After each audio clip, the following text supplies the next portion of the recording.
بسم اللہ الرحمن الرحیم۔ السلام علیکم۔ اشرف آسمی ایڈوکیٹ آپ کی خدمت میں حاضر ہے۔ دوستو،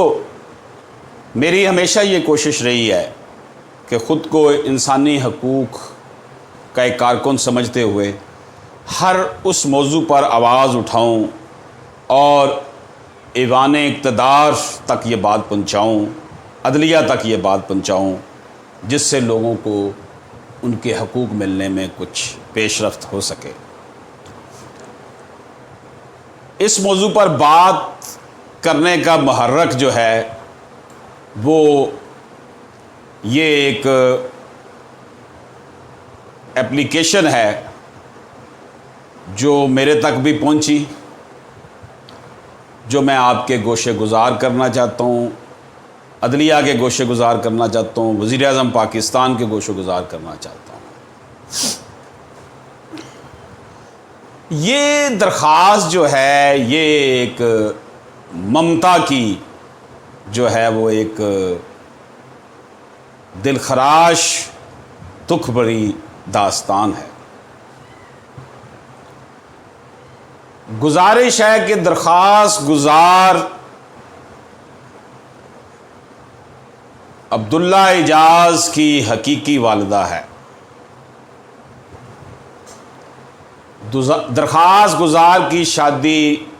1997 میں ہوئی۔ اللہ پاک نے درخواست گزار کو 2 بیٹوں اور 2 بیٹیوں سے نوازا،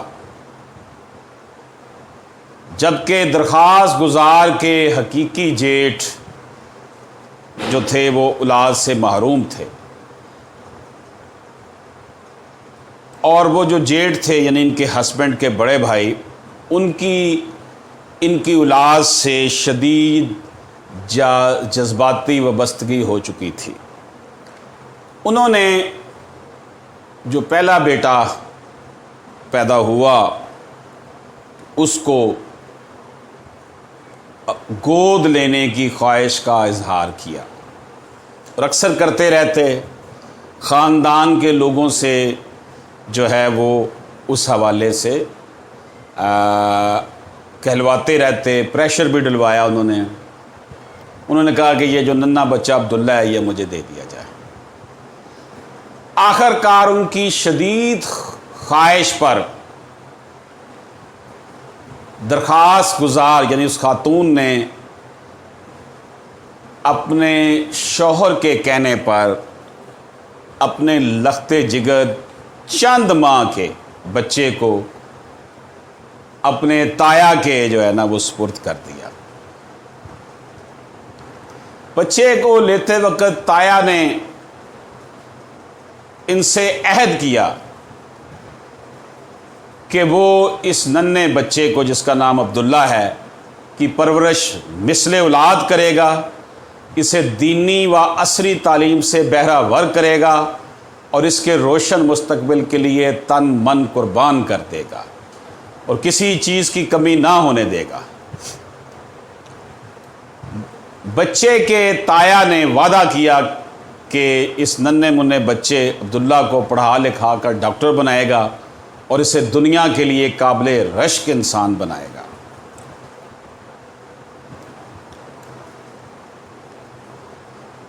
بچے کو تایا کی گود میں دے دیا گیا۔ تایا کی جو یعنی کہ بیگم بچے کی جو تائی لگتی تھی، ان دونوں کے عہد و پیمان پر اعتبار کر کے درخواست گزار نے اپنی ممتا کی قربانی دے دی اور ننھا عبداللہ پرورش کے لیے ان کے حوالے کر دیا گیا۔ اور ننھا عبداللہ جب ان کو دیا گیا تو یہ طے پایا تھا کہ ریکارڈ میں اس ننھے بچے کی ولدیت تبدیل نہیں کی جائے گی اور ننھے بچے کو اپنے حقیقی والدین سے ملنے سے منع بھی نہیں کیا جائے گا۔ وقت گزرتا چلا گیا، وہ ننھا بچہ عبداللہ پرائمری تعلیم کے بعد ہائی کلاسز کا طالب علم بن گیا، لیکن نسیم اختر جو کہ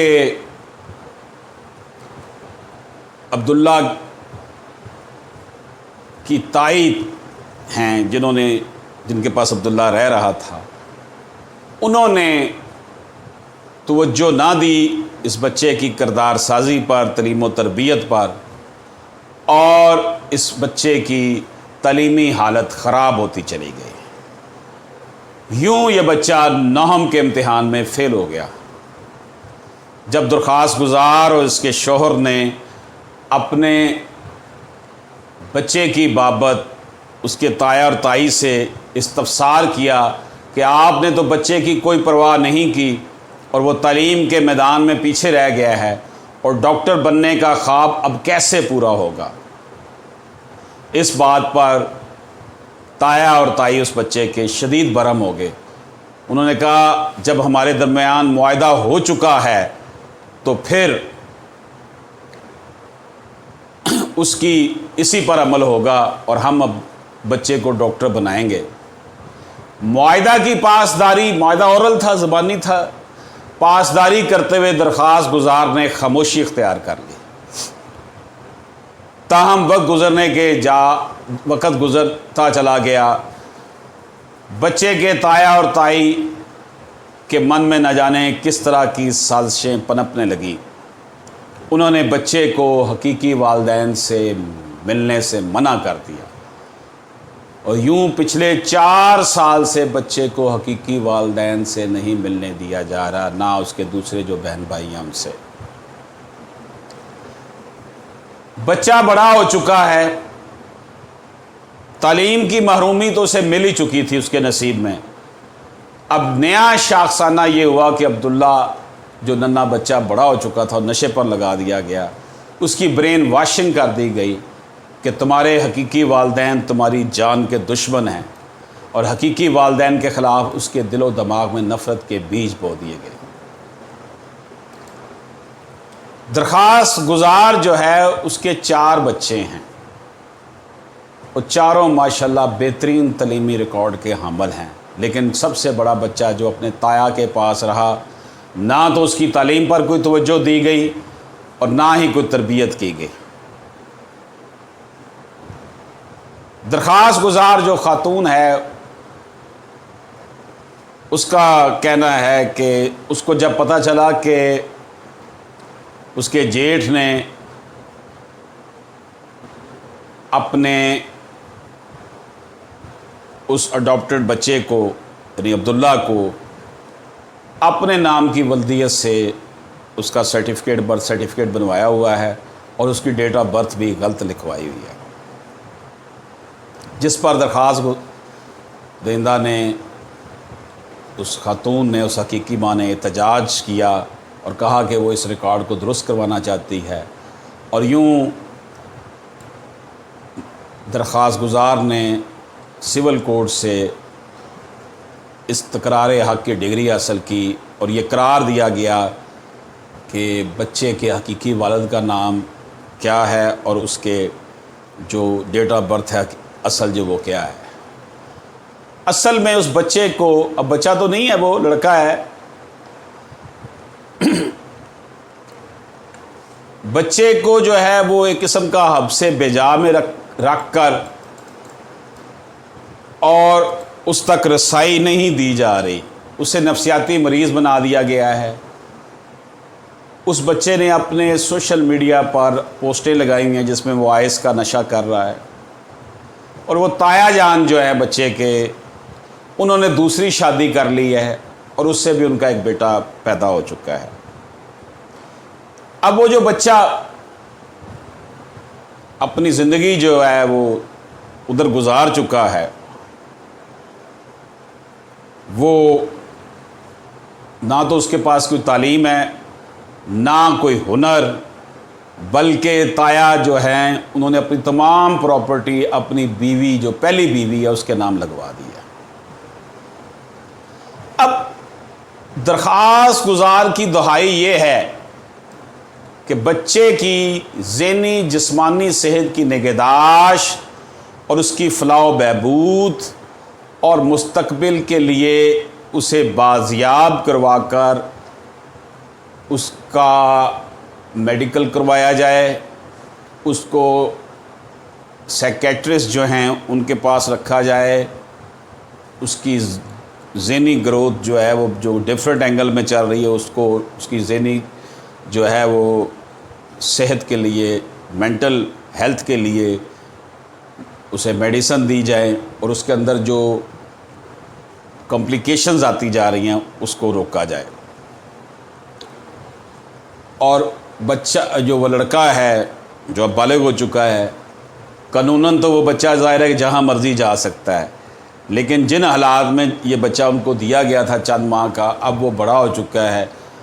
نہ ادھر کے رہے نہ ادھر کے، نہ خدا ہی ملا نہ وصال صنم۔ تو یہ حالات جو ہیں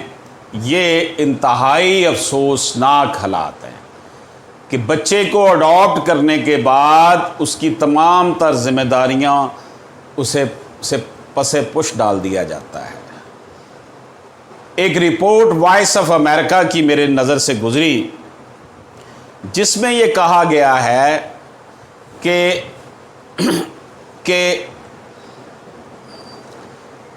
بچے لوگ اڈاپٹ کر لیتے ہیں، بعد میں اس کو نوکر بنا لیتے ہیں، اس سے گھر کے کام کرواتے ہیں، کیونکہ کوئی ایسا قانون نہیں ہے پاکستان میں۔ گارڈین شپ کا قانون ہے کہ صرف گارڈین بنا لیا جائے، جس کا میں صرف نان و نفقے کی بات کی ہوتی ہے، اس کے نام کوئی پراپرٹی نہیں لگائی جا سکتی، انہیرنس نہیں اس کو کیا جا سکتا، لیکن اتنا تو کیا جا سکتا ہے کہ ایک آدمی جو اپنی مرضی سے اس کی جو ول ہے 1/3 ول دے سکتا ہے، اتنا تو اس کے نام لگوائے جانے کا قانون ہونا چاہیے کہ جس بندے نے بچے کو اڈاپٹ کیا ہے وہ اپنی وراثت میں اسے گفٹ کر دے، یا جو وہ اپنی ول کے ذریعے 1/3 دے سکتا ہے وہ اس بچے کو دے دے۔ وجہ یہ ہے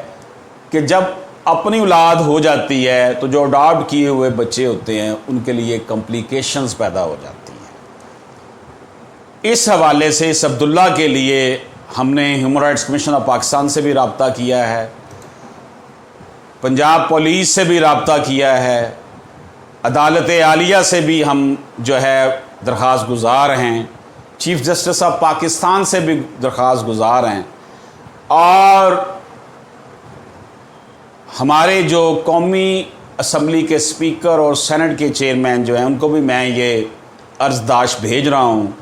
وفاقی شرعی عدالت میں بھی میں یہ پٹیشن دائر کر رہا ہوں کہ جناب اس طرح کے بچے کا مستقبل کیا ہے۔ اس میں جو کویسچن ابھرتے ہیں وہ یہ ہیں۔ پہلا کویسچن یہ ابھرتا ہے کہ بچہ چھوٹا دیا گیا اور اس کی پرورش ٹھیک نہیں ہوئی، اس کی تعلیم ٹھیک نہیں ہوئی، اس کو پاس کوئی ہنر نہیں ہے۔ تیسرا ظلم یہ کیا کہ اس کو کوئی پراپرٹی نہیں دے گی بلکہ ساری پراپرٹی اس صاحب نے اپنی بیوی کے نام لگا دی، جو پہلی بیوی ہے، دوسری بیوی سے بچہ بھی ہو چکا ہے۔ چوتھا المیہ یہ ہوا ہے کہ اس کو اس کے حقیقی والدین کے خلاف کر دیا گیا کہ یہ تمہاری جان کے دشمن ہیں، اگر تم ان کے پاس گئے تو یہ تمہیں قتل کروا دیں گے۔ اب اس میں کویسچن یہ پیدا ہوتا ہے کہ وہ کیوں یہ اسے کہتے ہیں کہ وہ اس کی جان کے دشمن ہے۔ ظاہر ہے کہ وہ ایک ایفیلیشن لیول ہے، پوزیسونیس کا ایک جو ہے وہ